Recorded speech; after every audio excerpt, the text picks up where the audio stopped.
Hi guys! Welcome sa isa na naman lamang series sa aming buhay. For today's video, magluluto tayo ng sopas. So, yan ang ating mga ingredients. So, let's start.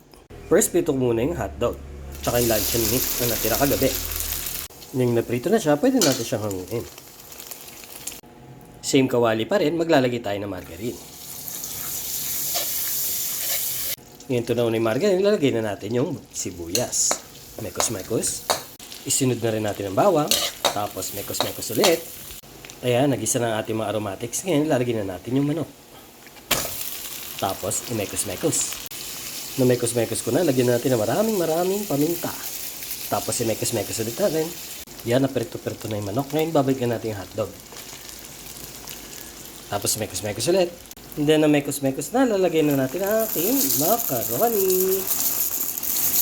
Tapos, imekos-mekos ulit natin. Na mekos-mekos ko na siya ngayon, tayo'y magsasabaw na pero hindi na dito. Ililipat na natin dito sa malaking kaldero. Nag-transfer natin, ngayon maglalagay na tayo ng sabaw. Galing din doon sa kawali ating pinaglutuan. Kasi nandun yung mga lasa. Okay, takpan natin at pakuluin. Ayan, kumukulo na. Lagay na natin aking chicken cubes. Tapos takpan ulit. Sunod, lagyan natin ng asin. Okay. Then, ilagay na natin yung ating gatas. Alaska Ebap.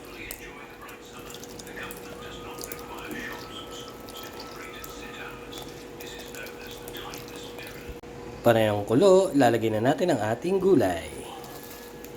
Tapos, imekos-mekos natin. Luto na ang ating chicken sopas. Kain po tayo. Thank you for watching.